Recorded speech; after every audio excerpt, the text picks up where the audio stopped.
Hello. So, do you remember before we started proving things, we were solving equations like this? I'll try and get that bit better, right? So this would be, we would describe this as a disguised quadratic, wouldn't we?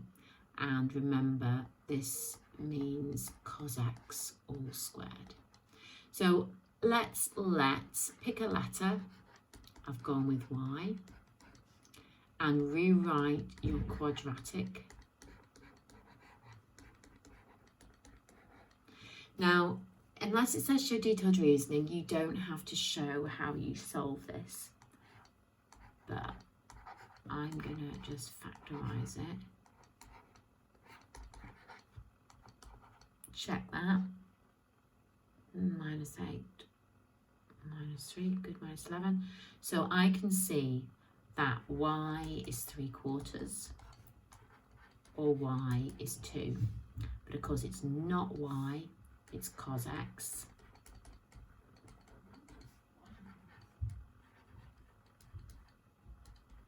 Now this is interesting. You know that cos x can't equal 2, so you would say no solutions. If it asks for detailed reasoning, you would say cos lies between 1 and -1. So all you're going to do is solve cos x equals 3/4, and hopefully that's really straightforward for us. It's cos and it's positive. So if you inverse cos 3/4, we should have 41.4 and 41.4. And if we list our solutions, we've got 41.4 or 318.6. So just a quick recap of the kind of equations that we were solving. What we're now going to do is we're going to combine these two, that idea of solving equations with our two identities. So remember, the two identities that we've now got is sine of an angle divided by the cos of that same angle is the tan of that angle, and Pythagoras' theorem, where sine x all squared plus cos x all squared is equal to 1. So these are the identities that we've learned. Right, question 1. Solve this equation, and our range is between 0 and 360. Now, I want to divide by cos x because I know it will give me tan x. Can I divide by cos x? Yes, I can, because cos x equaling 0 is not a solution here. Okay, if cos x equals 0, sin x won't equal 0. So I'm going to divide both sides by the cos of x. And it gives me tan x equals 3, which I can solve. Okay, I've been solving those sorts of equations. Tan is positive. If I inverse tan 3, I get 71.6, drawing into the nearest ringed quadrants. So my answers are 71.6 and 251.6. Okay, number 2. Right, so we've got like a quadratic, but they're not in the same trig ratio. Cos squared, sine. I need everything to be in sine, or everything to be in cos, or everything to be in tan. Can't do it. I can't rewrite sine x, right? You know, I suppose I could. I know this, but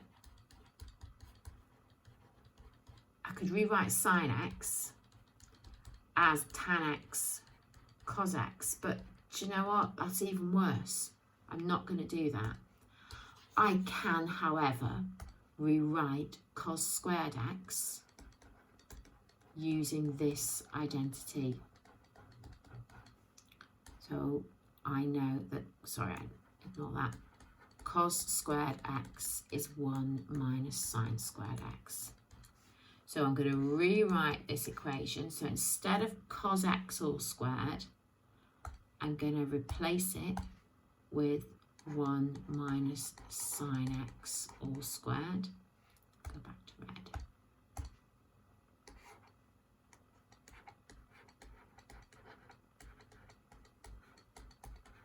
Okay, so we've got 4 minus 4 sine squared x, 7 sine x minus 7. And what we've done is we've managed, using that identity, to make everything in sine.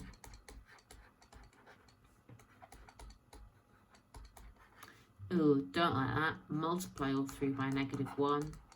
Or if you prefer to think of it, take everything over to the other side. Change your sign. And again, disguised quadratic.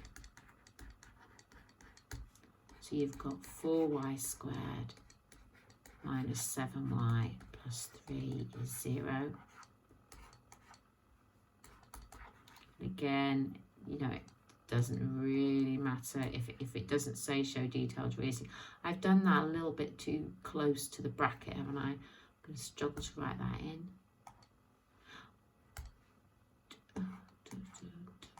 Right, so what am I going to have? Is it 2y? I think it's 4y, isn't it? 4y there and y. Just check. -4 minus 3 is -7. So you've got y is 1 or y is 3/4. It's not y.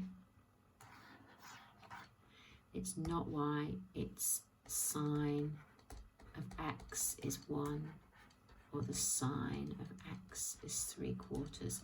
Now, two different things to solve.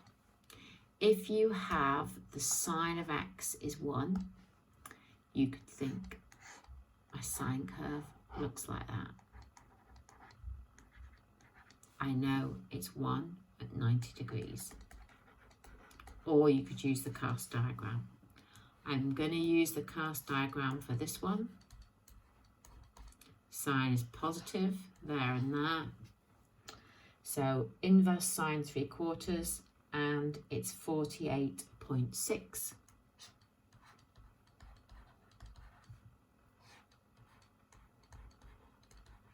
So it's 48.6 and 180 minus 48.6, which is 131.4. So x could be 48.6, 90 and 131.4.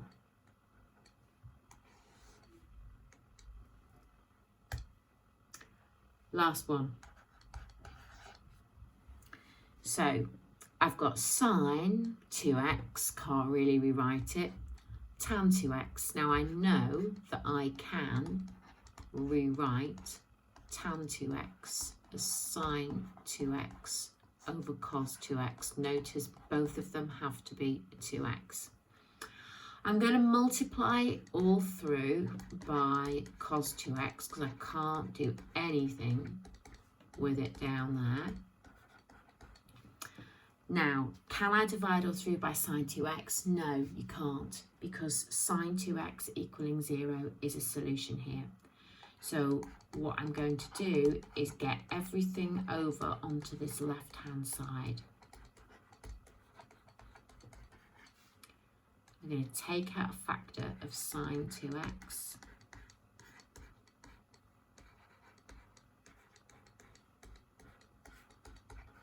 And let's see what I've now got. I've either, so if they're multiplying together, one of them has to be 0. So either that's 0 or 4 cos 2x minus 1 is 0. So cos 2x is 1/4. Right. If you go back to the start of the question, here's your range. And we're solving things in 2x. So I think if x lies between 0 and 180, 2x is between 0 and 360. So let's now solve them. Now we know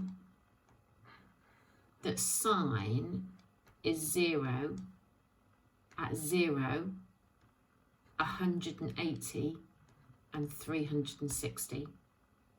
So 2x is going to be 0, 180 and 360 because 2x lies between 0 and 360. So I'm doing this one first.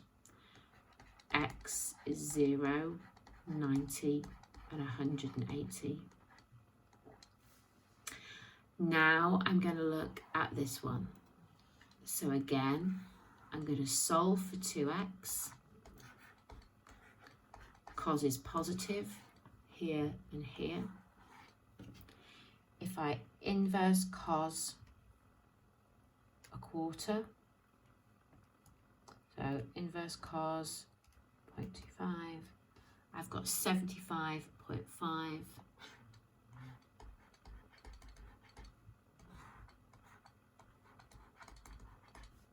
So I've got 2x is 75.5 and 360 minus that, which is 284.5.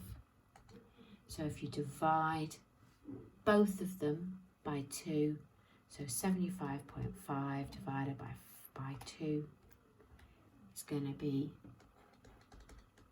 37.8, and 284.5 divided by 2 is 142.3. So there are 5 solutions here, and if you wanted to, you could list them in size order. X is 0 or 37.8 or 90 or 142.3 or 180. Thank you.